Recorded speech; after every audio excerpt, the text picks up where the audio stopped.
Ya, kita akan bersama-sama untuk merenungkan kebenaran firman Tuhan yang menjadi tema bulanan kita sepanjang bulan ini, yaitu tentang keserupaan dengan Kristus. Tema yang kita belajar bersama-sama ada di dalam ayatnya, di dalam Roma pasal 8 ayat ke-29. Kita akan membaca ayat ini bersama-sama Bapak dan Ibu. 1, 2, 3. Sebab semua orang yang dipilihnya dari semula, mereka juga ditentukannya dari semula untuk menjadi serupa dengan gambar anaknya, supaya ia, anaknya itu, menjadi yang sulung di antara banyak saudara. Bapak dan Ibu, ini merupakan satu ayat yang kerap kali fokus kita kepada kata-kata atau kalimat ya. Dipilihnya, siapa yang gak suka kalau kita menjadi seseorang yang dalam status pilihan. Maka kadang-kadang pada waktu kita mencoba ada di dalam status pilihan, maka yang terjadi dalam hati kita itu merasa berharga di sana. Merasa kita lebih daripada mungkin sekeliling kita. Mengapa? Karena kita pilihan. Dan kita mungkin memakai ayat ini menjadi satu ayat yang ayat emas dalam kehidupan kekristenan kita. Tetapi pernahkah kita menyadari bersama bahwa ayat ini tidak berhenti di kata pilihan. Ayat ini tidak berhenti di dalam status di mana kita adalah orang yang dipilih oleh Tuhan. Kita seharusnya melanjutkan status itu dengan namanya sebuah tanggung jawab. Status itu dengan namanya kalimat-kalimat yang setelahnya. Di sini dikatakan demikian. Sebab semua orang, tadi kita mengatakan kita bersama, dari semula, mereka itu dikatakan ditentukan dari semula untuk menjadi dikatakan serupa dengan gambarnya. Ternyata, status kita dipilih oleh Tuhan itu dengan satu tujuan. Tujuannya apa? Tujuannya adalah setiap daripada kita, itu dikatakan kita ini serupa dengan gambar anaknya, yaitu Yesus Kristus. Waktu saya membaca ayat ini, maka saya berpikir apakah ada yang salah dalam Alkitab yang saya baca? Mengapa demikian? Karena saya dikelilingi oleh beberapa orang yang mengatakan seseorang yang menampilkan gambar Kristus adalah orang-orang tertentu. Contoh Bapak Pendeta. Bapak Pendeta sajalah yang menjadi serupa dengan Kristus. Contoh yang selanjutnya adalah para pekerja. Ya, para pekerja, para full time yang harus menampilkan dengan Kristus serupa dengan segambar dengan Kristus. Atau kita coba menuntut para GKK. Sekarang GKK namanya. Dulu saya bilang GKM. It's okay ya, kalau keples-keples sedikit GKK dan GKM oke lah. GKM, mereka-mereka. Saya mah simpatisan, saya mah jemaat biasa. Saya nggak ada. Tidak. Kalau kita lihat bersama dalam ayat ini, dikatakan bahwa semua orang kita yang adalah yang dipilih oleh Tuhan, kita itu mengerti rencana dan agenda Tuhan. Bahwa dikatakan sejak semula. Sejak semula kapan? Nah, kalau kita mulai melihat bersama dalam Kejadian pasal pertama ayat ke-27, maka Allah itu mendesain manusia. Jadi kata manusia di sana itu berarti seluruh daripada kita. Tidak peduli kita ini bertobatnya kemarin, minggu lalu, tahun lalu, tidak peduli. Tidak perlu kita simpatisan, tidak peduli kita adalah pekerja, tidak peduli kita adalah GKM, tidak peduli kita adalah pendeta, tidak peduli kita mengatakan kita orang biasa saja. Tidak perlu demikian, tetapi Alkitab mengatakan seperti Allah menciptakan manusia. Menciptakan seperti apa? Allah menciptakan manusia itu segambar dan serupa dengan Allah. Nah, itu dalam Kejadian pasal yang pertama ayat ke-27, hopefully waktunya pas nih. Kejadian pertama 27, tetapi dalam Kejadian pasal ketiga, manusia yang diciptakan Allah, segambar dan serupa dengan Allah, itu jatuh dalam dosa. Sehingga pada waktu manusia yang segambar dan serupa dengan Allah jatuh dalam dosa, dosa itu merusak gambar Allah. Terjemahan yang paling biasanya dipakai oleh beberapa orang, segambar dan serupa itu adalah karakter. Jadi pada waktu Allah menciptakan manusia, itu memilih karakter ilahi, sehingga setiap ciptaan yang lain melihat kepada manusia, mereka melihat Allah. Tetapi pada waktu Kejadian pasal ketiga, dosa itu merusaknya. Sehingga setelah Kejadian pasal ketiga, manusia tidak lagi mampu untuk menampilkan gambar Allah. Yang terjadi adalah manusia selalu gagal menambil gambar Allah. Yang terjadi adalah manusia selalu berhasil untuk melakukan dosa. Yang terjadi adalah manusia selalu berhasil untuk melakukan sesuatu di luar kebenaran. Yang terjadi adalah manusia selalu berhasil, saya selalu mengenal selalu berhasil. Selalu berhasil untuk apa? Hidup di luar perkenan Allah. Yang terjadi adalah manusia selalu berhasil untuk menyakiti hati Allah. Itu yang terjadi dalam Kejadian pasal ketiga. Seterusnya sampai dikatakan Yohanes pasal 3:16, karena begitu besar kasih Allah akan dunia ini sehingga dia mengaruniakan anaknya yang tunggal supaya barang siapa yang percaya kepadanya tidak binasa tapi beroleh hidup yang kekal. Allah dari sorga menebus manusia dengan cara apa? Dengan cara kematiannya. Darahnya menyucikan hati kita. Hidupnya menjadi teladan hidup kita. Bahkan dengan Roh Kudusnya diberikan kepada kita supaya kita yang telah jatuh dalam dosa, kita itu diperdamaikan dengan Allah dan kita dimampukan lagi untuk kita ayat ini. Untuk kita yang telah ditebus, untuk kita yang telah diselamatkan, untuk kita yang telah diampuni. Supaya apa? Supaya kita itu kembali lagi menampilkan gambar Allah.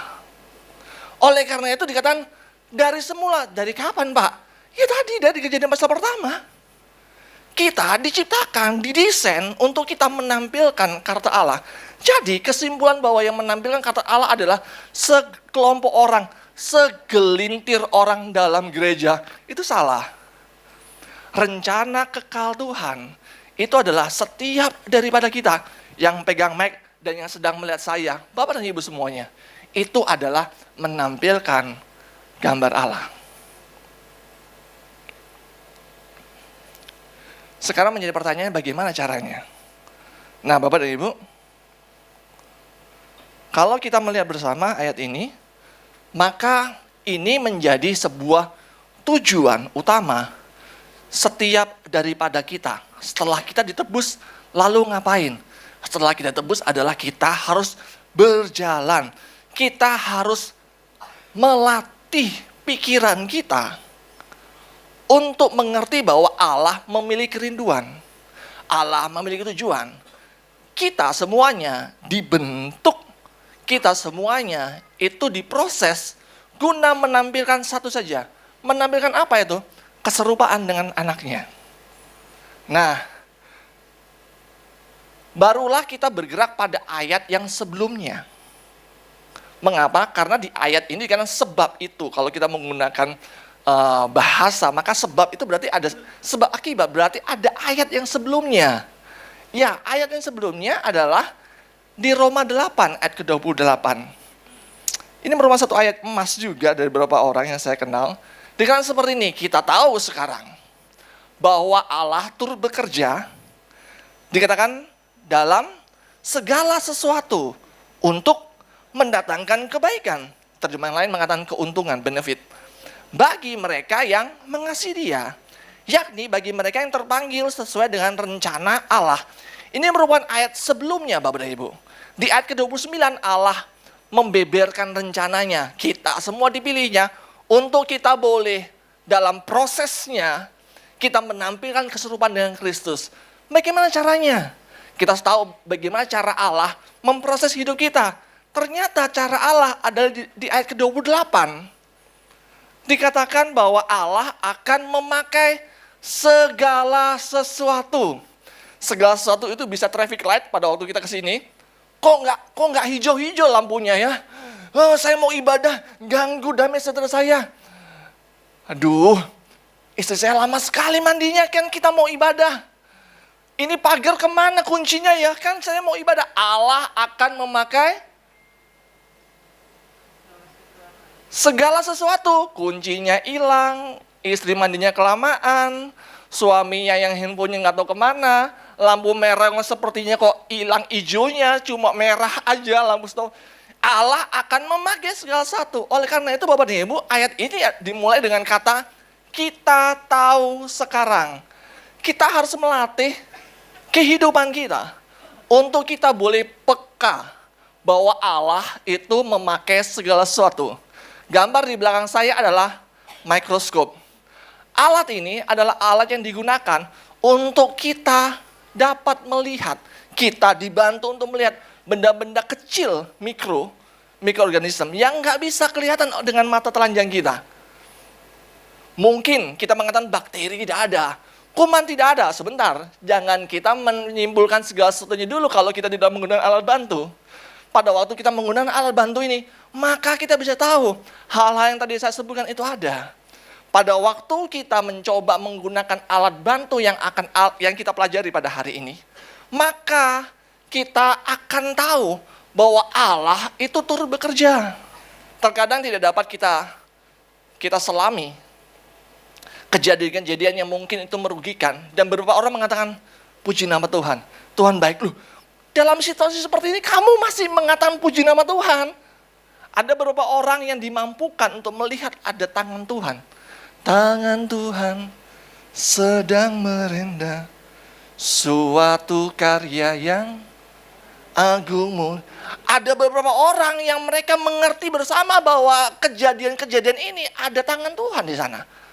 Kita tahu. Nah, pagi hari ini kita coba belajar bersama untuk kita boleh mengenakan alat ini supaya status kita tahu bahwa Allah itu turut bekerja dalam segala sesuatu untuk mendatangkan kebaikan. Bapak dan Ibu, pengetahuan yang ada dalam kehidupan kita bukanlah sebuah pengetahuan yang simsalabim.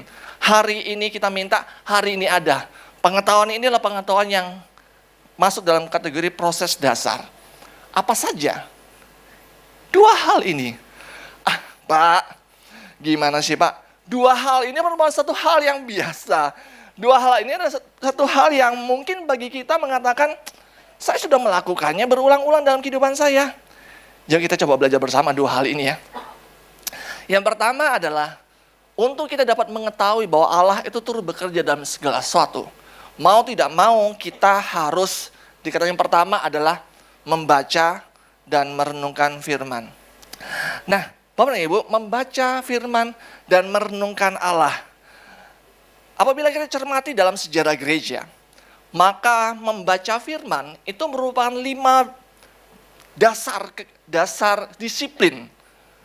Bapak dan Ibu, pada waktu orang percaya, waktu itu mereka percaya pada Yesus, maka hidup mereka, kalau kita lihat bersama dalam Kisah Para Rasul, dikatakan hidup mereka itu pada waktu mereka percaya, dikatakan mereka bertekun dalam pengajaran. Sehingga mereka tahu bahwa kehidupan mereka yang baru, mereka harus latih di dalamnya. Suatu kali waktu saya mengalami namanya sakit gigi di sebelah kiri saya biasanya makan menggunakan gigi sebelah kanan. Maka yang terjadi adalah waktu sakit di sebelah kanan, maka saya harus bergeser ke arah sebelah kiri. Apa yang terjadi pada saya? Pasti Bapak dan Ibu pernah mengalaminya. Lidahnya tergigit, rasa tidak enak dan seterusnya. Tetapi pada waktu saya membiasakan, tetapi pada waktu saya melatih, maka hal-hal itu menjadi kurang dalam kehidupan saya. Umat percaya pada waktu perjanjian baru, mereka tahu hidup mereka yang lama, manusia yang lama, itu bukan harus mati, tapi mereka harus melatih diri mereka harus mendisiplin diri mereka, untuk mereka tetap ada dalam namanya firman Tuhan. Mengapa demikian? Kalau kita lihat bersama dalam Ulangan pasal 28, itu dikatakan seperti ini. Setiap orang yang mendengar firman-Nya dan melakukan firman-Nya, maka berkat ini turun atas mereka. Setiap orang yang mendengar firman dan tidak melakukan firman, maka kutuk ini terjadi atas mereka. Alkitab itu merelasikan, Alkitab itu menghubungkan antara kita mendengar firman dan melakukan firman dengan berkat Tuhan. Sehingga orang percaya di perjanjian baru, mereka harus mendisiplin hidup mereka untuk bukan hanya mengerti kehendak Tuhan, tapi mereka harus memposisikan diri mereka dalam kehendak Tuhan. Sehingga bagi mereka, membaca firman itu adalah sesuatu yang wajib hukumnya. Sebagaimana pondasi, dasar, apabila kita mengabaikan pondasi atau dasar, apabila kita mencoba untuk men-skip, nggak perlu dasar, nggak perlu pondasi, Bapak dan Ibu.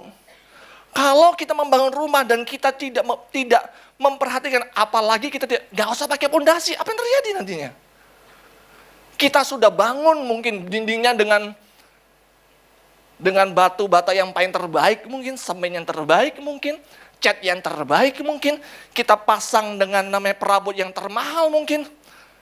Anyway, yang kita lakukan itu adalah sesuatu yang akan merugikan kita, benar? Mau bangun rumah lantai berapa? Lantai 1, nggak ada pondasi. Lantai 2 apalagi, lantai 3 siap-siap dah masuk deh rumah sakit. Kenapa? Nggak ada pondasi. Berarti gini, kalau kita mengabaikan pondasi, kalau kita menyepelekan, rumah lantai 3 bangunannya pondasinya lantai 1. Kalau kita menyepelekan pondasi, maka seperti ini nih hukumnya. Merugikan diri kita sendiri. Di sini kita bisa melihat bahwa membaca firman itu merupakan dasar. Membaca firman itu merupakan sebuah pondasi. Apabila kita menyepelekannya, apabila kita tidak melakukannya, kerugiannya ada di, coba angkat telunjuknya, Bapak dan Ibu. Katakan, kerugian pada saya. Kerugiannya pada kita pribadi. Pada waktu kita tidak membaca firman. Nah, ini yang terjadi Bapak dan Ibu. Alkitab itu selalu menghubungkan pada waktu kita membaca firman. Maka itu berkorelasi dengan namanya iman. Tanpa iman, Alkitab mengatakan seperti ini. Tidak mungkin kita berkenan kepada Tuhan. Firman Tuhan mengatakan seperti ini. Siapa saja yang akan mengalahkan dunia. Dikatakan iman yang akan mengalahkan dunia. Kerap kali kita tahu bagian ini. Kita butuh iman.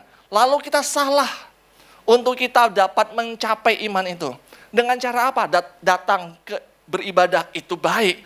Tapi itu tidak berkorelasi langsung menumbuhkan iman dalam kehidupan orang percaya. Datang dalam ibadah doa tumpang tangan, Pak saya butuh iman besar. Iman tidak datang dari namanya penumpangan tangan Bapak dan Ibu. Iman, firman Tuhan mengatakan seperti ini. Iman itu datang dari pendengaran akan firman Tuhan. Bahkan membaca firman itu mengkorelasikan dengan namanya pertumbuhan iman. Ada satu hal yang saya koreksi dalam kehidupan saya. Bahwa Alkitab itu tidak menyuruh kita untuk membaca firman. Alkitab itu meminta kita. Alkitab itu mengarahkan kita untuk ini Bapak Ibu. Merenungkan firman. Ada perbedaan antara membaca dan merenungkan firman. Merenungkan firman, itu pada waktu kita membaca, kita pause. Di Alkitab, di kitab kita masuk ada kata sela ya. Sela berarti kita berhenti sejenak dan kita merenungkan kembali apa yang kita baca. Nah pada waktu kita merenungkan firman, itu kalau kita lihat di dalam kitab Mazmur pasal pertama, meditate.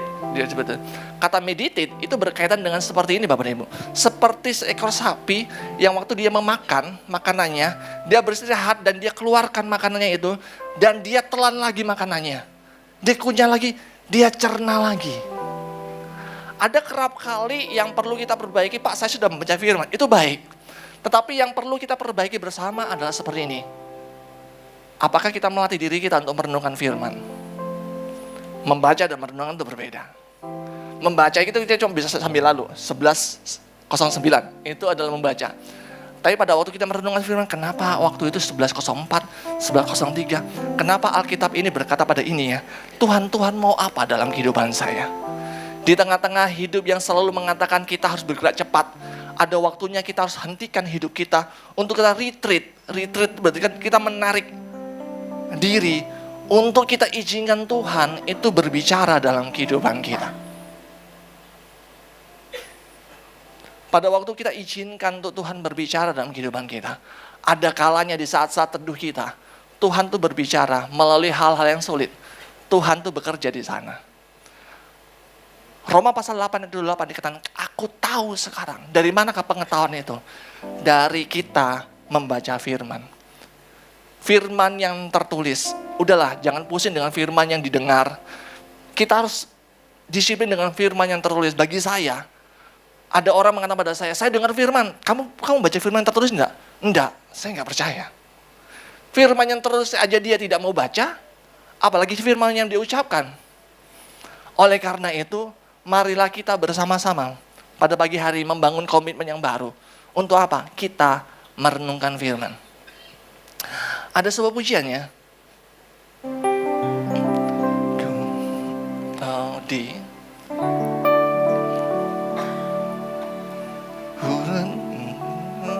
ku renungkan firman-Mu.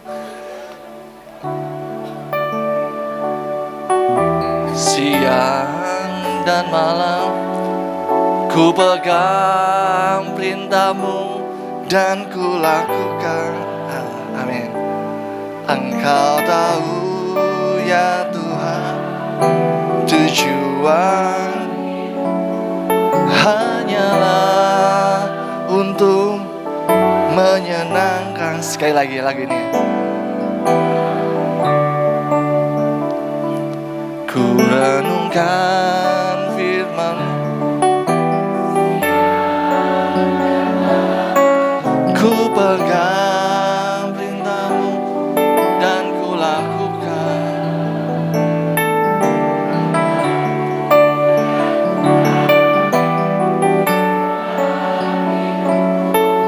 Hanyalah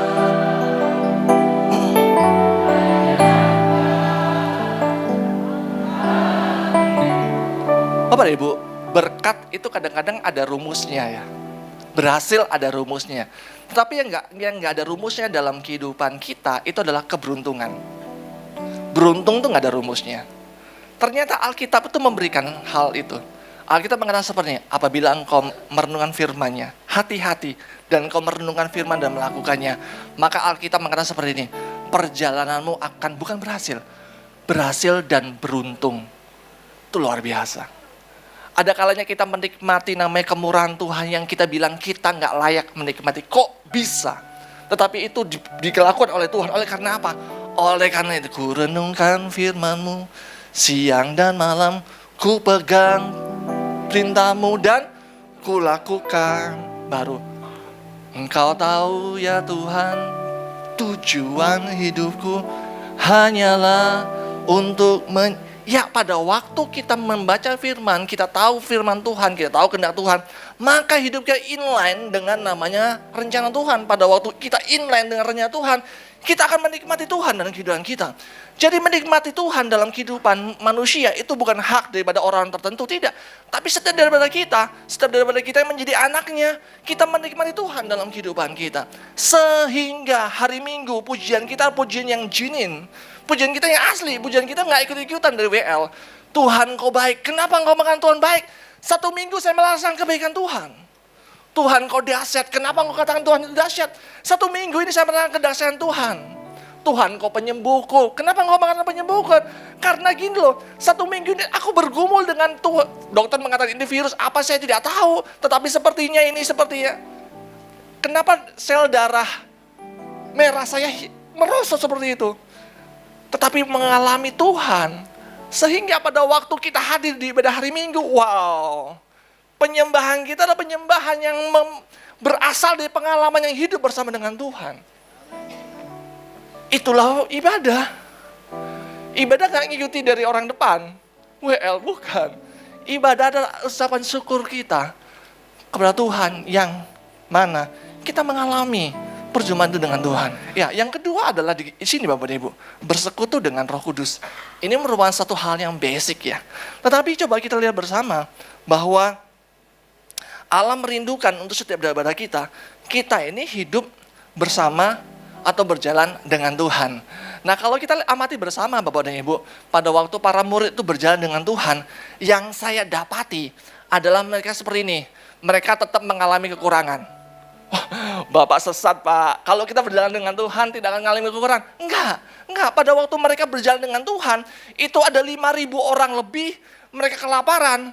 Mereka mengatakan Tuhan kita nggak punya apa-apa. Mereka mengalami kekurangan. Pada waktu mereka bersama dengan Yesus ada di dalam sebuah perahu, mungkin ada di daerah Sanur itu ya. Waktu mereka mendorong-dorong perahu mereka dan terjadi badai.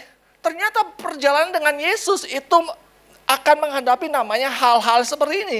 Kekurangan, ya. Badai, iya. Tetapi ayat itu melanjutkan ceritanya. Bahwa apabila kita berjalan dengan Yesus, itu tidak akan menghilangkan hal-hal kekurangan, badai, tidak. Tetapi bersama dengan Yesus, kita melihat karya Tuhan di tengah-tengah badai itu. Karya Tuhan di tengah-tengah kekurangan itu. Lalu Yesus berkata seperti ini, lebih baik aku pergi supaya penolong itu datang. Dia tinggal dan menyertai. Bapak dan Ibu, kata yang lain bukannya penolong, tapi kata yang lain adalah penghibur. Bahkan pengajar. Dia yang akan dikatakan seperti ini, mengajarkan segala sesuatunya. Bapak dan Ibu bisa lihat bersama nanti di dalam Yohanes pasal 14. Dalam Yohanes 14, itu selalu diucapkan seperti ini. Supaya mereka mengasihi aku. Dan barang siapa yang mengasihi aku, dia melakukan firman-Ku. Itu kata itu diulang dan diulang terus menerus. Roh Kudus diberikan dalam kehidupan kita. Itu adalah supaya kita dapat mengasihi Tuhan dan kita dapat melakukan firman. Maka kalau kita membaca ayat Roma 8:28, itu kalau saya bacanya, saya akan baca terbalik Bapak Ibu. Bacanya seperti ini. Bagi setiap mereka yang mengasihi Dia, mereka akan dimampukan untuk melihat namanya Allah itu bekerja dalam segala sesuatu untuk mendatangkan kebaikan. Saya bacanya bukan dari atas, saya bacanya dari bawah. Bagi orang yang mengasihi Tuhan, maka mereka akan dimampukan untuk mereka dapat melihat bahwa Allah itu turut bekerja untuk mendatangkan keuntungan, untuk mendatangkan kebaikan. Saya akhiri dengan sebuah ilustrasi. Suatu kali ada seseorang yang memiliki peternakan kuda, cukup banyak kudanya. Dan mereka mengatakan itu kuda itu sangat bagus sekali. Suatu kali orang tua ini kedatangan seorang raja dan raja ingin membeli seluruh kudanya. Dan orang tua itu mengatakan, maaf, kuda ini bukan barang sehingga bisa dijual belikan. Kuda ini sahabat saya. Jadi saya tidak bisa menjual sahabat saya. Ya sudah kalau gitu. Saya kasih separuh daripada kerajaan saya untuk membeli kuda-kuda Anda. Bapak tua itu mengatakan, saya tidak mau. Raja meninggalkan peternakan itu, seluruh tetangga-tetangga pada kumpul. Pak tua kenapa seperti ini? Bapak kan punya cucu. Separuh kerajaan lumayan, 7 keturunan Pak. Tidak, ini sahabat saya. Bapak dan Ibu, yang terjadi adalah dia memiliki cucu dan cucunya masuk di peternakan itu. Tiba-tiba cucunya sedang main dengan kuda, itu disepak oleh salah satu kaki kuda. Dan cucu itu mengalami kelumpuhan. Para tetangga-tetangga, biasanya para kepoisme ya. Para kepo-kepo itu mereka datang, Pak kenapa kayak gini Pak? Aduh ini bukan berkat, ini kutuk. Coba bayangkan Pak, cucu Bapak sekarang cacat. Lalu sang Bapak mengatakan, orang tua itu mengatakan, sudahlah. Jangan mengambil kesimpulan terlalu cepat. Bapak dan Ibu, apa yang terjadi? Yang terjadi adalah beberapa minggu kemudian negeri itu dilanda perang dan semuanya wajib militer. Laki-laki berapapun usianya wajib militer, perang. Semua tetangga pada kumpul semuanya kepada Bapak. Bapak ini beruntung cucu Bapak itu tidak ikut wajib militer. Suami kami, anak kami, saudara-saudara kami semua wajib militer dan kami dengar Pak, peperangan itu dahsyat dan negeri kita kalah dan banyak yang tewas. Aduh Bapak, ini ternyata cacat anak Bapak itu bukan malapetaka, itu keberuntungan. Sudahlah. Bapak itu mengatakan, sudahlah. Jangan mengambil terlalu cepat kesimpulannya. Bapak yang terlalu banyak filosofi. Lalu dia meninggalkan lagi. Yang terjadi adalah kudanya waktu itu meninggalkan kandangnya. Dan semua kembali lagi tetangga-tetangga ya. Tetangga kumpul lagi, Pak sekarang coba lihat, waktu itu Bapak jual saja lebih enak Pak, sekarang hilang semuanya. Sang Bapak mengatakan, sudahlah, katakanlah kuda itu tidak ada dalam kandang, kuda itu telah meninggalkan. Sudahlah Pak. Besok pagi ternyata semua kuda itu pergi masuk ke dalam hutan dan memanggil kuda-kuda yang kualitinya sama. Masuk ke kandang dan semuanya tetangga-tetangga bawa kalkulator. Wah, ini berkat. Bapak dan Ibu, kerap kali terjadi dalam kehidupan kita seperti tetangga-tetangga itu ya. Kita terlalu cepat menghakimi segala sesuatu. Tetapi pada waktu kita sadar bahwa Allah turut bekerja dalam kehidupan kita, maka kita bisa menikmati berkat Tuhan tepat pada waktunya.